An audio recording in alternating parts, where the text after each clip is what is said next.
Dans l'évangile de Jésus-Christ selon saint Luc. En ce temps-là, Jésus quitta la synagogue de Capharnaüm et entra dans la maison de Simon. Or, la belle-mère de Simon était oppressée par une forte fièvre.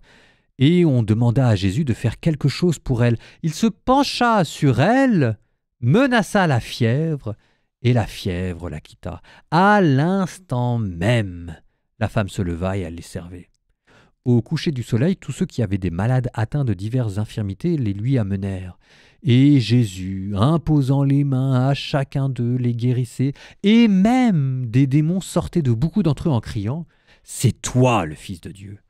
Mais Jésus les menaçait et leur interdisait de parler, parce qu'ils savaient, eux, que le Christ, c'était lui. Quand il fit jour, Jésus sortit et s'en alla dans un endroit désert. Les foules le cherchaient, elles arrivèrent jusqu'à lui et elles le retenaient pour l'empêcher de les quitter.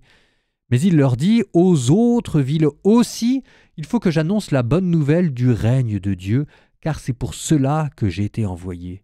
Et il proclamait l'évangile dans les synagogues du pays des Juifs.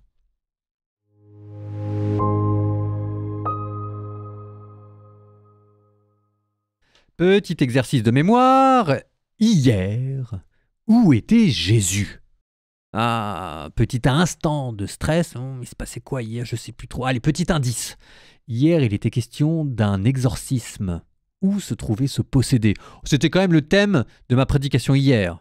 Ah si, c'est bon, vous l'avez. Il était dans la synagogue. Ok. Donc hier, on était dans la synagogue. Alors, c'est toujours la même journée. C'est toujours le même jour du sabbat. Et ensuite, on va dans un deuxième lieu.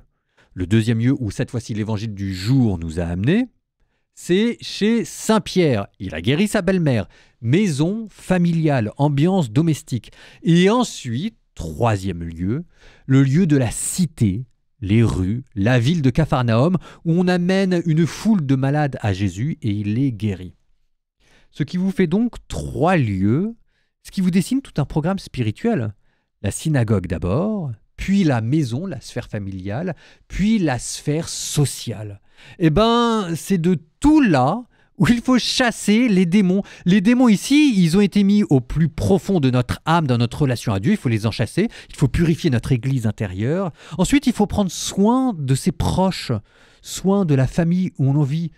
Et là, Jésus a commencé par guérir la belle-mère, il a chassé un esprit mauvais. Et ensuite, là, on peut partir faire de l'évangélisation et témoigner dans la vie et dans le monde entier des merveilles que Dieu a fait pour nous. Mais ça vous donne tout un chemin, je trouve ça très beau de se dire que remettons l'Église au centre du village, remettons Dieu au centre de notre vie. Pour nous, la vie spirituelle, une vie bien faite, commence par nettoyer sa relation à Dieu, puis ensuite sa relation à nos proches, et enfin la relation au monde entier. Bonne journée tout le monde!